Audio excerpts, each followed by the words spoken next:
네, 이어서 또 시장에 영향을 미칠 만한 주요 이슈들 살펴보도록 하겠습니다. 글로벌 인사이트 소식 함께 보시죠. 네, 첫 번째 소식입니다. 인플레이션에 대한 우려가 고조되고 있는 가운데 개인 투자자들을 대상으로 CNBC가 인터뷰를 진행을 했습니다. 조사를 실시한 결과 연준이 금리를 낮추는 결정을 발표하고 이전 예측보다 훨씬 더 빨리 금리 인상을 시작할 것이라고 믿는다라는 응답자가 더 많았다고 발표를 했는데요. 관련 내용 함께 확인해 보겠습니다. 네, CNBC가 설문조사를 진행을 했습니다. Investors expect a faster pace for Fed rate hikes라고 기사 제목이 나왔습니다. 관련 내용 함께 보시면은요. 네, 설문 응답자들 미 연준이 월별 자산 매입을 줄이는 결정을 발표하고 나서 11월부터죠. 네, 노벰버부터 축소를 시작할 것이라고 압도적으로 예측을 했다고 합니다. 연준은 월 1,200억 달러의 국채 그리고 모기지 담보부 채권 매입을 또 매월 150억 달러 줄여서 5월까지 매입을 종료할 것이다라고 예상을 했다고 합니다. 함께 계속 또 보시면은요. 지난 설문조사에서 12월이었습니다.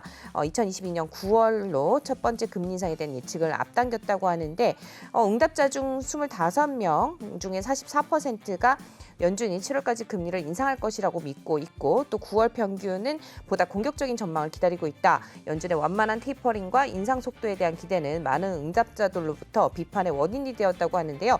60%는 인플레이션이 중앙은행이 모든 자산 구매를 지금 중단해야 할 만큼 충분히 큰 우려라고 생각한다고 답변을 했다고 합니다. 연방기금 선물 시장은 6월에 또 첫 번째 금리 인상 가능성이 58%, 12월까지 두 번째 금리 인상 가능성이 73%라고 예측을 했습니다.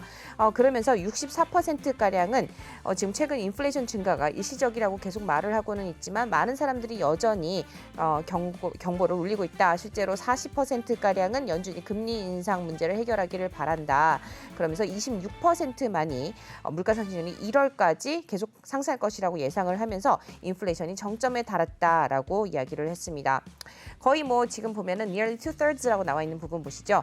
거의 3분의 2는 연준이 축소 속도를 높여서 새로운 지표를 상쇄해야 한다라고 생각을 한다. 그러면서 40%는 그러한 조치에 반대하는 56%보다 빠른 금리 인상을 선호한다라고 이야기를 했습니다. 전반적으로 주식시장에 대한 의견도 좀 나왔는데요. 주식 전망에 대해서 10% 하락할 가능성이 48%고 10% 상승할 가능성이 39%로 나타나서 향후 6개월 동안 주식의 10% 상승과 하락 가능성을 측정하도록 한 결과 위험 보상 지수라고 하죠. -9 지수로 나왔다고 합니다. 비슷한 맥락에서 72%는 주식이 성장과 수익 전망에 대해서 과대평가되어 있다고 생각한다라고 나왔고요. 이전 설문조사에 56%에서 증가를 했지만 90%에 가까웠던 여름만큼 높지는 않다고 합니다. 투자 시 참고하시기를 바라면서 이어서 두 번째 이슈도 살펴보겠습니다. 네, 두 번째 이슈입니다. 호주 커먼웰스 은행이 중국의 석탄 부족이 새로운 정부 정책 덕분에 완화되고 있다고 밝혔는데요. 관련 내용 함께 확인해 보겠습니다. 네, China's coal shortage eases after Beijing steps in이라고 해서 report says라고 나왔고요. 지금 커먼웰스에서 나왔다라고 이야기가 나왔습니다. 여기에 따른 보고서에 따르면은요. 전력 부족이 심각한 중국의 province 성이죠. 성의 수는 10월 초 18개에서 10월 중순에 2개로 감소를 했다고 합니다. 은행은 수요 대비 공급이 10% 이상 부족하기 때문이라고 말을 했는데 애널리스트들은 7일 미만의 위험할 정도로 낮은 석탄 비축량을 가진 석탄 발전소의 수도 같은 기간 동안 90% 정도 감소했다라고 말했습니다. 9월에 중국의 석탄 부족이 악화되면서 지방 당국은 많은 공장의 정전을 갑자기 발표를 한 바가 있는데 그 결과 공장 생산이 감소를 했고 몇몇 경제학자들은 GDP 성장률에 대한 예측을 낮추었다고 합니다. 그러면서 전력 부족이 시급해지면서 당국은 에너지 공급을 보장하기 위해서 석탄 개발에 대해서 다른 접근 방식을 취하게 되었는데요. 10월 중순 중국 인민은행의 금융기관이 석탄 프로젝트에 대한 매출을 맹목적으로 차단해서는 안 된다라고 말했다고 합니다. 같은 시기에 중국 국가탄광안전총국은 국가 석탄 생산량이 하루 약 600톤 정도 증가를 해가지고 4분기 총 생산량이 5,500만 톤이 될 것이라고 밝혔습니다. 중국은 부족분을 채우기 위해서 석탄도 사들였는데요. 9월에 화석연료 수입은 1년 전보다 76%가량 급증을 했다는 것과 전력 생산의 주요 연료인 열탄의 수입이 러시아와 인도네시아에서 증가했다고 하니까 투자 시 참고하시길 바라면서 글로벌 인사이트 소식 마치겠습니다.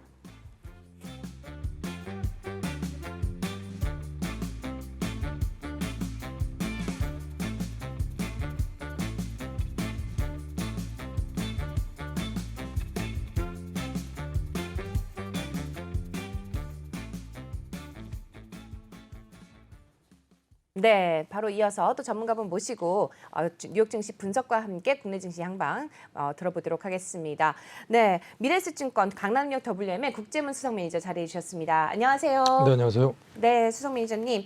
지금 간밤에 뉴욕 증시 보면은 뭐 헬스케어 쪽만 좋고 나머지는 다 별로 안 좋은 것 같아요. 그래도 기술주는 좀 선방을 했는데 뭐 테슬라가 또 트위터의 역할로 네, 좀 하락을 했습니다. 어떻게 분석하고 계신지 말씀 들어볼까요? 그렇습니다. 이제 뭐 내일 우리 시간으로 새벽에 미국 FOMC 결과가 나옵니다. 현재는 뭐 관망세가 우세한 분위기인데 결과적으로 시장에서는 최근 어떤 미국의 기업 실적들이 상당히 좀 호실적을 내놓으면서 실적 쪽에 배팅하는, 그러니까 실적이 상당히 좋게 나오면서 배팅하는 쪽으로 뭐 3대 지수가 3거래일째 계속 사상 최고가를 경신하고 있는데요.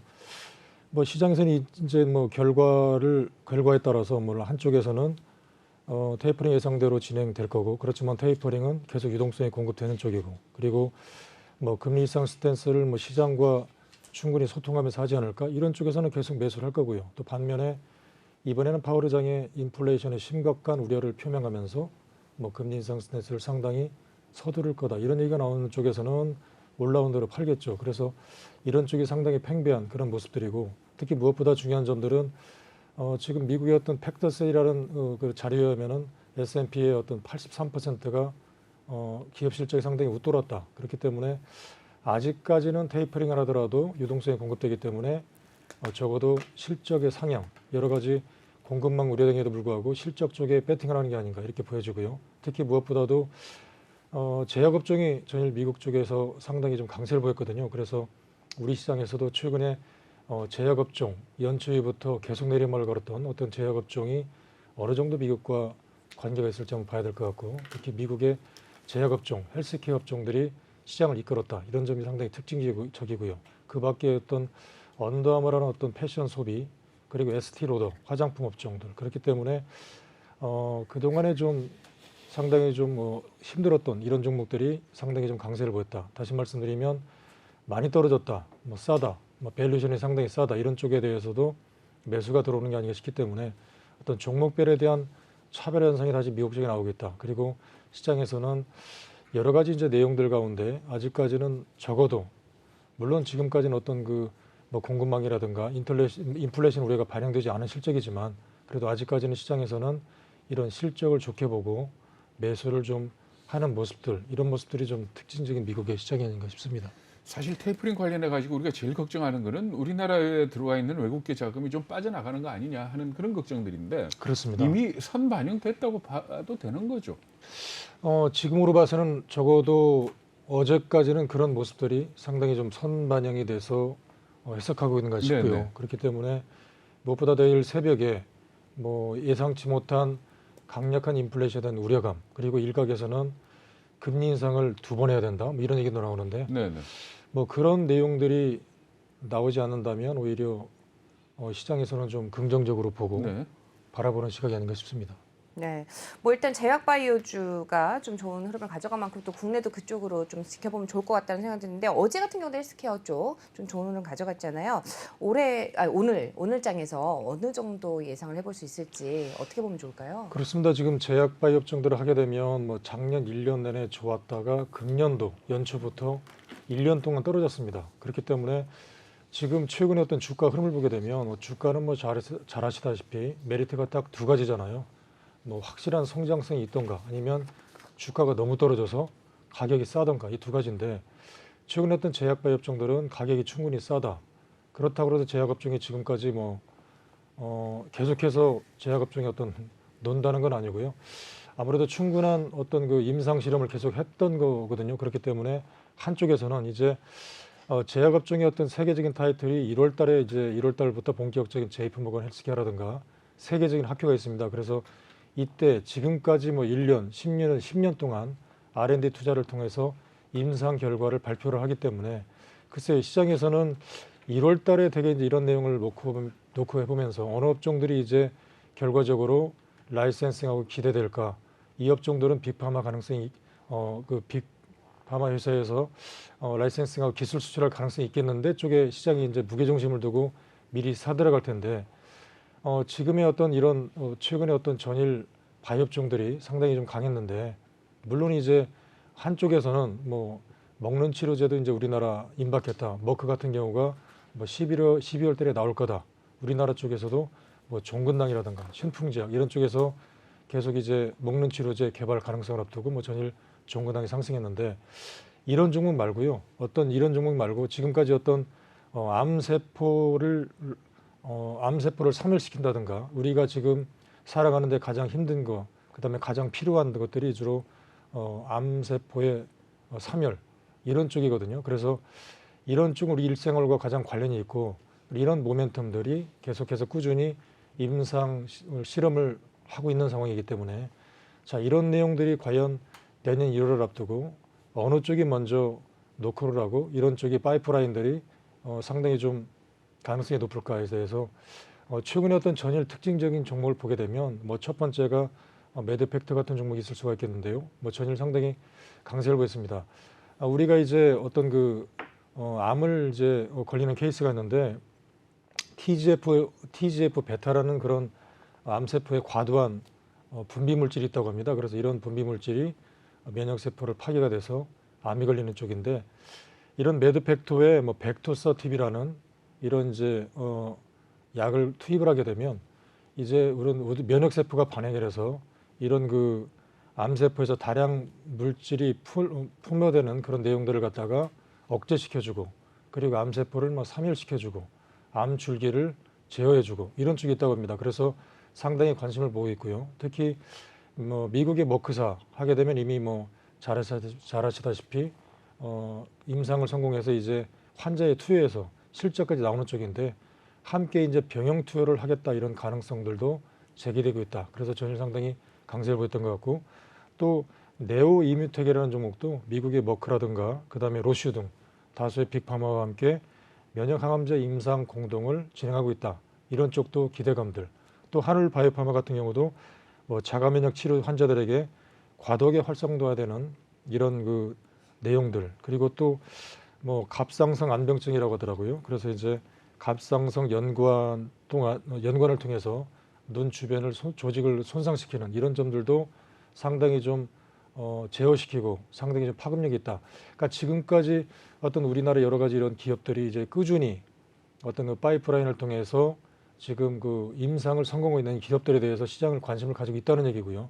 그래서 많이 떨어졌기 때문에 밸류에이션이 싸고 그래서 이런 점들이 과연 내년 1월 달에 미국의 어떤 JP모건 쪽에서 진출을 해서 어느 종목들이 여기에 어떤 외국의 빅파마에 관심을 가지고 라이센싱하고 기대될까 하면서 미리 지금 뭐 선춤에 들어가는 그런 쪽도 있지 않을까 싶기 때문에 많이 빠진 바이업종들에 대해서 내년을 대비해서 뭐 관심 가지는 쪽도 좀 필요하지 않을까 생각해 봅니다. 투자자 성향에 따라서 다르겠지만은 이렇게 그렇습니다. 신약 개발에 기대를 걸고 바이오 주식에 투자를 할 때 그렇습니다. 일반적으로 포트폴리오상에 어느 정도 배분을 해두면 좀 말하자면 그나마 실패했을 경우에를 대비를 할 수 있을까요? 그렇습니다. 이제 물론 지금 말씀하신 대로 그런 내용들만 정말 뭐 알 수가 있다면 네. 뭐 공격적인 투자자들 경우는 그렇죠. 포트폴리오 많이 해도 될 것 네. 같은데 지금 말씀하신 그런 부분들은 아무래도 지금까지는 좀 비중을 좀 낮게 가져가면서 그래도 네. 적어도 지금 시장을 보게 되면 한쪽에서는 이미 확실한 뭐 5년까지의 실적이 나오고 있는 종목들은 이제 밸류에이션 부담 때문에 고점에 매물이 나오고 있는 것 같고 그다음에 충분히 떨어진 네. 이런 밸류에이션 싼 종목들에 대해서는 이제 메리트가 있기 때문에 약간의 이제 비중을 좀 늘려가는 네. 뭐 그런 쪽으로도 우선 뭐 준비를 하는 게 상당히 좋지 않을까 싶습니다. 예전에 이제 좀 공격적인 투자, 특히 헬스케어라든지 좀 전망이 있는 거는 한 10% 정도만 담아라. 어떻게 될지 모른다라고 얘기를 해주신 게 기억이 나는데요. 뭐 조금 더 포트를 늘려봐도 괜찮을까요? 어떻게 보세요?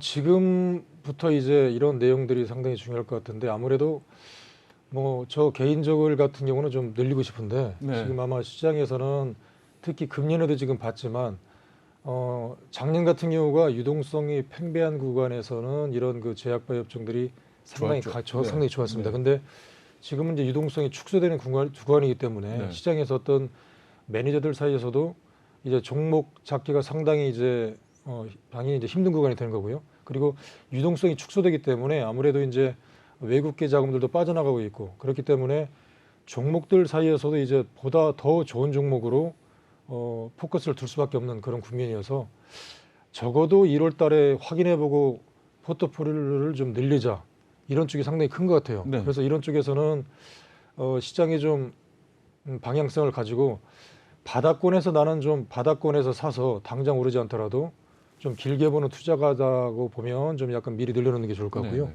그리고 뭐 나는 좀 지금 당장 주가가 좀 올라가는 걸 원한다라고 하시는 분들은 내년 1월 달을 좀 보고 네. 투자를 하시는 것이 상당히 좀 좋은 전략이지 않을까 싶습니다. 오늘 저 카카오페이 상장하잖아요. 그렇습니다. 그럼 뭐 따상 갈지 안 갈지 뭐 증권사마다도 다 예상이 다르던데 이 관심을 끄는 주식들이 요즘 따상 가기가 참 힘들지 않습니까? 그렇습니다. 오늘 만약에 따상을 가게 된다면은 공모주를 받았던 사람들 어떤 자세가 좋을까요? 아무래도 공모주는 지금까지의 뭐 수십 년 역사를 보더라도 이제 과연 뭐 지금 말씀하신 대로 따상 이후에 매물이 무너지는 걸 잘 보셔야 될 것 같아요. 그렇죠. 그래서 뭐 따상을 계속 지킨다면 가지고 가는 전략도 좋지만 만약에 상당한 거래가 수반이 되고 뭐 기관 쪽에서 매물이 나오고 뭐 상한가가 무너지면서 낙폭이 축소된다면 네. 이제 비중을 상당히 줄이고 아예 물량을 줄이는 것도 상당히 좋을 것 같아요. 왜냐하면 지금까지 어떤 그 공모주 패턴을 보게 되면 상승 이후에 뭐 따상이 됐던 그다음에 뭐 추가적인 상승이 됐던 뭐 장 초반에 상당히 좋지만 이런 모습들이 오래 안 가죠. 그렇습니다. 뭐 2, 3일이 될지 뭐 어떤 네. 종목들은 뭐 하루 만에 무너지는 경우도 네, 있는데 뭐 주가를 잘 보고 뭐 2, 3일이 될지 아니면 뭐 3, 4일이 될지 모르겠지만 내용을 보고 매물이 계속 축소되면서 밀릴 때는 일단 모두 물량을 팔고 떠나는 전략이 상당히 좋을 것 같고요. 네. 뭐 그런 패턴들은 지금까지 계속 이어져 왔고 그리고 이제 이런 공모주가 어떤 시장의 어떤 펀더멘탈보다 상당히 좀 비싸게 거래되는 경우가 많기 때문에 네. 상당히 이런 점 눈여겨 보셔야 될 것 같고요. 그리고 이런 카카오 오늘 그 상장되는 종목은 상당히 중요할 것 같습니다. 왜냐하면 카카오에도 상당히 영향을 줄 것 같아요. 네. 왜냐하면 지금 카카오가 한쪽에서는 어떤 그 규제 리스크 때문에 상당히 힘들었는데 네.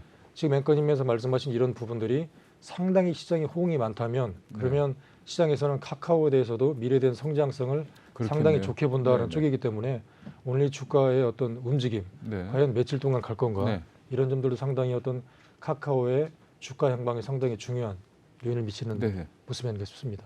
네, 원래 카카오페이가 8월에 이제 상장을 하려고 했다가 지금 좀 미뤄진 상태인데 어쨌든 그렇습니다. 오늘 뭐 따상을 기록할지 굉장히 많은 분들이 주목을 하고 계신 것 같습니다. 카카오페이와 또 관련한 카카오 관련주들에 대한 말씀까지 좀 들어봤는데요. 또 어제 또 좀 특징주로 좀 살펴보자면 가을이라 그런지 아니면 예측 가능했다라고 해도 과언이 아닐 것 같은데 골프존의 주가가 굉장히 많이 뛰었잖아요. 아 그렇습니다. 네, 골프존 어떻게 보시는지 들어볼 수 있을까요? 그렇습니다. 그 뭐 골프존 하게 되면 어떻게 앵커님도 스크린 골프 어떻게 가끔 치죠. 그렇습니다. 요즘에 주위에서 보시면 특히 뭐 스크린 골프가 상당히 부담이 없다. 뭐 필드에 나가게 되면 필드에 나가는 돈이면은 뭐 한 달 내내 칠 수 있다. 야, 뭐 그렇죠. 그런 얘기가 정말 많이 치고 있는데 상당히 좀 이런 기술력. 그러니까 골프존 안에 들어가는 우리 프로그램 이제 뭐 드라이버라든가 우리가 이제 치게 되면 그 그림을 추정해서 이제 카메라를 통해서 이런 그 공에 날아가는 거리 그렇죠. 이런 내용들을 공의 추정하는데 궤적을 갖다 추측을 하는 거예요. 그렇습니다. 예. 그래서 맞물려서 어제 뷰옥스라는 종목도 같이 상승했었는데 뭐 그런 종목도 같이 상승했다. 그리고 이런 골프존은 뭐 우리나라의 어떤 그 성장성뿐만 아니라 이런 상당히 좀 부담 없는 오히려 그 과거의 어떤 당구가 어떤 그 신뢰의 어떤 한 축이었다면 그렇죠. 네. 지금 좀 스크린 골프가 상당히 확산되고 있고요. 특히 중국 쪽에서도 상당히 좀 매출이 상당히 증가되고 있다고 하더라고요. 네. 그리고 맞물려서 최근에 미국 쪽에도 상당히 좀 급속도가 상당히 빠르고 있다. 그리고 특히 이제 뭐 한류를 등에 업고 최근에 어떤 그 오징어 게임이라든가 이런 내용들 한류를 등에 업고 이런 스크린 골프가 해외에서도 특히 어떤 교민들 사이에 어떤 증가세와 함께 어떤 외국에서 상당히 신장성이 뛰어나고 있다 이런 점들과 함께 상당히 어떤 골프존의 주가가 저는 상당히 강세를 보였는데 그래서 이런 점들은 오히려 이제 그 안에 들어가는 프로그램에 대한 확장성 어떤 최근에 뭐 테슬라 같은 경우가 전기차 판매만 중요한 게 아니고요.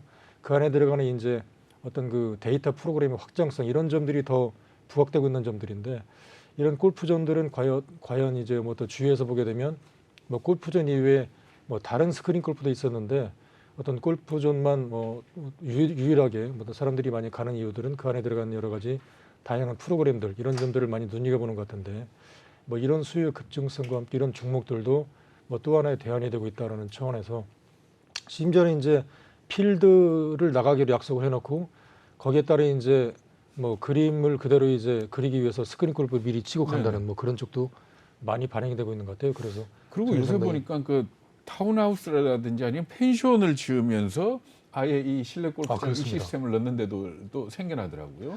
그렇습니다. 제 주위에 이제 그 어떤 선배분이 운영하는 회사에 들어가면 그 회사 안에 네. 스크린 골프를 설치했더라고요. 실내 운동장으로. 그렇습니다. 그래서 직원들이 이제 오히려 그 안에서 스크린 골프를 치는 뭐 그런 경우도 봤는데 네.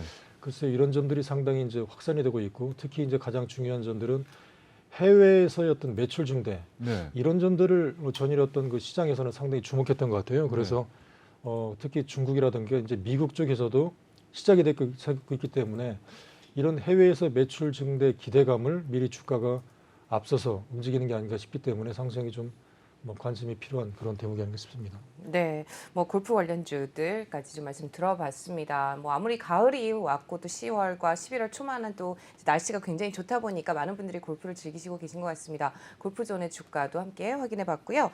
이어서 또 반도체 쪽 섹터를 또 확인해보지 않을 수가 없을 것 같습니다. 요즘에 또 주목받고 있는 게 바로 파운드리 쪽이잖아요. 그렇습니다. 네, 삼성전자가 7만 전자 선에서 아직도 머무르고 있는 가운데 좀 좋은 흐름을 또 가져간 게 전일장 특징 중에서 DB 하이텍이 아닐까 싶은데 어떻게 보시나요? 그렇습니다. DB 하이텍은 말씀하신 대로 이제 주로 파운드리 쪽을 주로 하는 쪽인데 최근에 이제 뭐 잘 아시다시피 이제 반도체 수요가 상당히 부족하다, 더 만들어야 된다 이런 쪽과 함께 파운드리만을 전문적으로 생산하는 어떤 DB 하이텍 쪽에 다시 한번 그 파운드리 쪽 매수가 몰리면서 상당히 강세를 보이고 있고 특히 차량용 반도체 쪽도 진출하고 싶다 이런 내용을 했기 때문에 뭐 시장에서는 이제 아시다시피 뭐 삼성전자도 추가적인 반도체 확장성 한쪽에서는 물론 이제 과연 이런 점들을 두고 이제부터 시작인가라고 있는데 물론 좀 전에 말씀하신 그 바이오와 함께 이런 그 반도체도 충분히 많이 떨어졌다 뭐 밸류션이 상당히 싸다 뭐 이 정도면 사면은 뭐 실패가 없을 것 같다 그런 점들도 많이 몰리는 것 같아요. 물론